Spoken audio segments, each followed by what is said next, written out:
देखा आपने, रिश्ता तो अब भी है, थोड़ी सी दूरियां आ गई थी बस।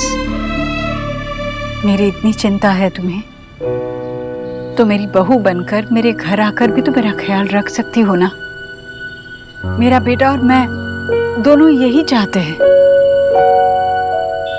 जानती हूं मैं, जब तुम वहां थी तो ये बात समझ ही नहीं पाई, मुझसे नाराज हो कि मैंने तुम्हें नहीं अपनाया। तो देखो,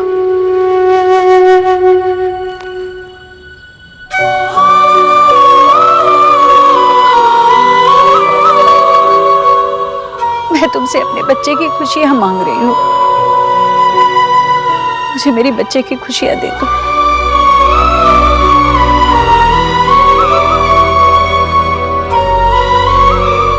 तुम्हारे साथ ही उसकी सारी खुशियां हैं। शादी के लिए हाँ कर दो, मुझे मना मत करो। देखो, एक माँ आंचल फैलाकर तुझसे भीख मांग रही है। मुझे खाली हाथ मत जाने दो। प्लीज ऐसा मत कीजिए, मुझे पता भी नहीं है कि मेरे पास कुछ है भी या नहीं देने के लिए। है, तुम्हारे पास ही तो सब कुछ है सोनाक्षी। बस बेटा अपना नजरिया बदल कर देखो, तुम पाओगी कि देव और तुम अब भी वही हो जहां पहले थे। कुछ नहीं बदला है सोनाक्षी, कुछ नहीं। तुम नहीं जानती कि तुम्हारे एक हाँ कहने से कितने सारे जीवन संवर जाएंगे। जी मुझे पता नहीं कि मैं कर पाऊंगी या नहीं।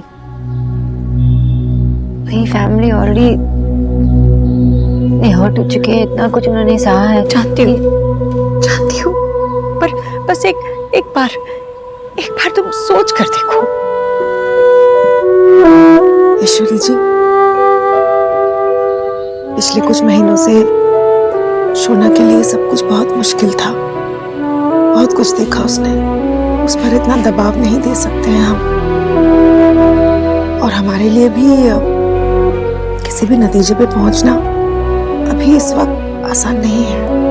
विजय भी बहुत डिस्टर्ब है, कुछ भी सोचना समझना उनके बस में नहीं है। मुझे नहीं लगता वो इस रिश्ते के लिए कभी भी हाँ करेंगे।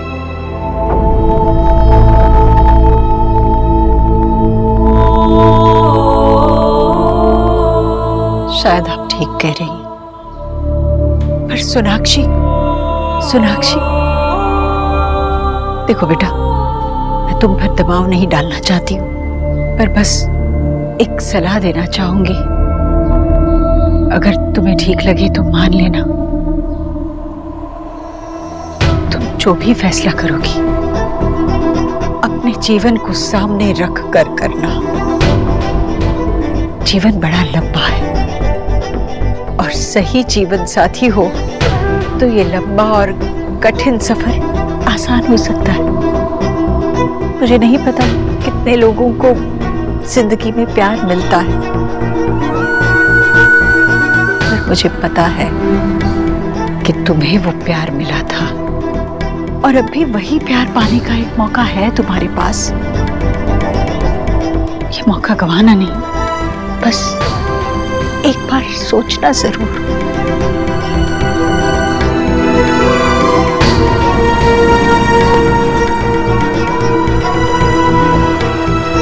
अब मैं चलती हूँ। हाँ जी, मैं आपको अकेली नहीं जाने दूंगी। और आप घर पहुंचने के बाद आप बेड से बिल्कुल नहीं उठेंगी। दादा, आंटी जी को जरा घर छोड़ के आना।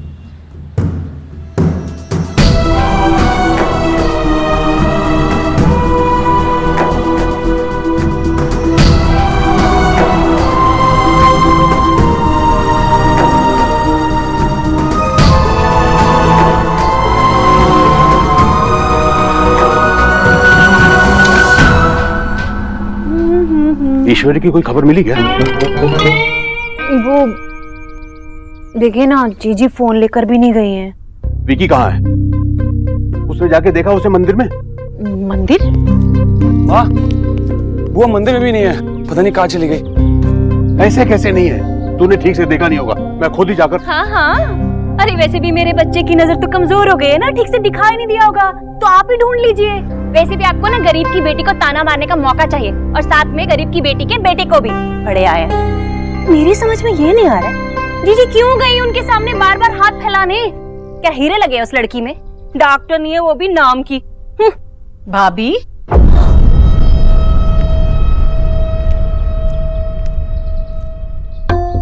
भाभी सोनाक्षी से देव बहुत प्यार करता है।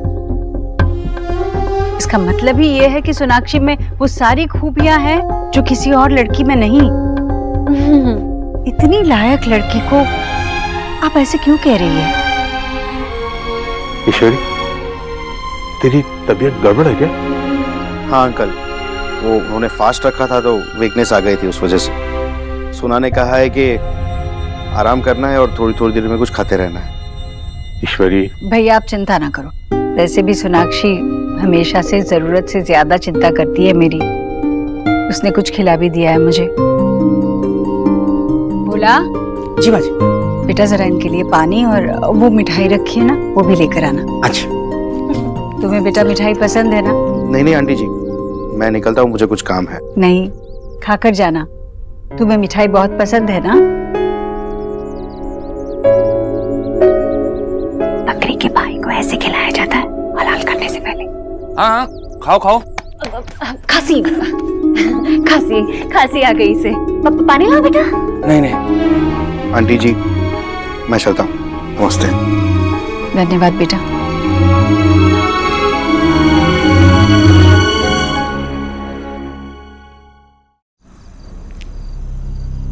देखो, एक माँ आंचल फैलाकर तुझसे भीख मांग रही है, मुझे मेरी बच्चे की खुशियां दे दो। अब उनके दिल यूं ही खो चुके हैं, अब अलग नहीं हो सकते।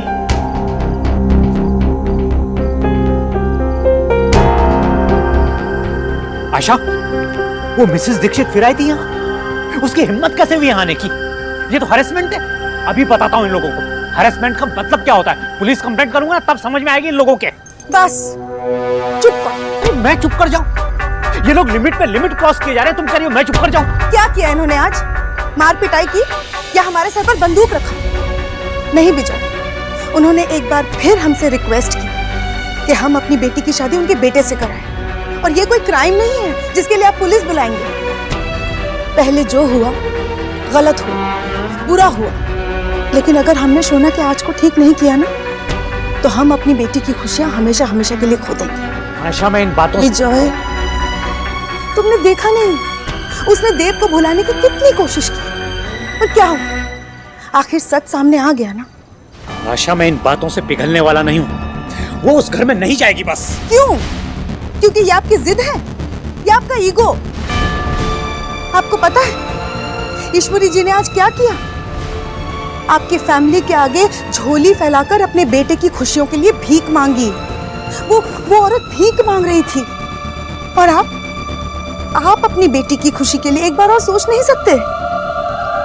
विजय, शोना अपना प्यार पाने का एक मौका खो चुकी है। अगर दोबारा भी खो देगी ना, तो वो कभी भी खुश नहीं रह पाएगी। वो उस घर में खुश नहीं रहेगी आशा। हाँ, लेकिन ये सब कुछ जानते हुए भी उसने खुद वो घर चुना है अपने लिए। हमने अपनी मर्जी थोपने की उस पर एक बार कोशिश की थी ना, क्या हुआ? भूल गया? विजय, हमारी बेटी खुश नहीं है।